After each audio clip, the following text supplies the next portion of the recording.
ಎಲ್ರಿಗೂ ನಮಸ್ಕಾರ. ಇದು ಅಂದ್ರೆ ಬಿಗ್ ಬಾಸ್ ಒಂದು ತಂಡದ ಒಂದು ಪರಿಶ್ರಮ. ಇವಾಗ ಪ್ರತಿ ವರ್ಷ ಹಾಕ್ತೇವೆ. ಅಂದ್ರೆ ಈ ವರ್ಷ ನಮ್ಗೆ ತುಂಬಾ ಲಾಸ್ಟ್ ಚೆನ್ನಾಗಿದೆ, ಈ ವರ್ಷ ಹಾಕಲ್ಲ, ಇಲ್ಲ ಈ ವರ್ಷ ಆದ್ರೆ ನೆಕ್ಸ್ಟ್ ಹಾಕಲ್ಲ ಅಂತ ಹಂಗೇನಿಲ್ಲ. ಪ್ರತಿ ವರ್ಷನೂ ಈ ತಂಡದ ಶ್ರಮ ಅಷ್ಟೇ ಇರುತ್ತೆ. ಅದಕ್ಕೆ ಒಂದು ಬಾಣಿಜ್ಯ ತಂಡ ಆಗಿರ್ಬೋದು, ಕಲರ್ಸ್ ಕನ್ನಡ ತಂಡ ಆಗಿರ್ಬೋದು, ಹಾಗೆ ಸುದೀಪ್ ಸರ್ ಪ್ರತಿ ವರ್ಷನೂ ಫುಲ್ ಹಾರ್ಟ್ ಅಂಡ್ ಸೋಲ್ ಹಾಕಿ ಏನ್ ಮಾಡ್ಬೇಕು ಅದನ್ನ ಎವ್ರಿ ಟೈಮ್ ಮಾಡಿದ್ದಾರೆ. ಬಟ್ ಈ ಸತಿ ಲಾಸ್ಟ್ ಇಯರ್ ತುಂಬಾ ಚೆನ್ನಾಗಿ ಒಂದು ಸೀಸನ್ ಆದ ಕೂಡಲೇ ಅದು ಆಟೋಮೆಟಿಕ್ ಒಂದು ಭಾರ ಬಂದು ಬಿಟ್ಟಿರುತ್ತೆ. ನಮ್ಗೆ ಗೊತ್ತಿಲ್ಲದೇವೋ ಅದೊಂದು ಭಾರ ಬಂದು ಇರುತ್ತೆ.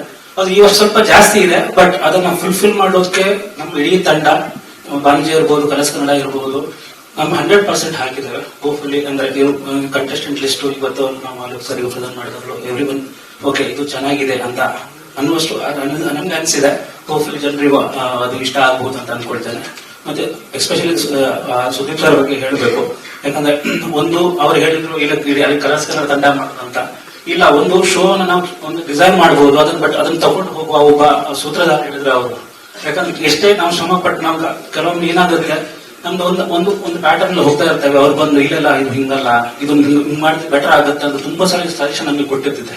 ಆ ಸಣ್ಣ ಸಣ್ಣ ಇನ್ಪುಟ್ಗಳು ನಮ್ಗೆ ಹೋಗ್ತಾ ಓಕೆ ಅದು ಬೆಟರ್ಮೆಂಟ್ ತುಂಬಾ ಹೆಚ್ಚು ಮಾಡಿದೆ. Thank you Sudeep sir. ಅಂದ್ರೆ ಈ ವರ್ಷನೂ ನೀವು ನಮ್ಮ ಜೊತೆಗೆ ಬಂದು ಕಂಪ್ಲೀಟ್ ಸಪೋರ್ಟ್ ಕೊಟ್ಟಿದ್ದಕ್ಕೆ ಥ್ಯಾಂಕ್ ಯು.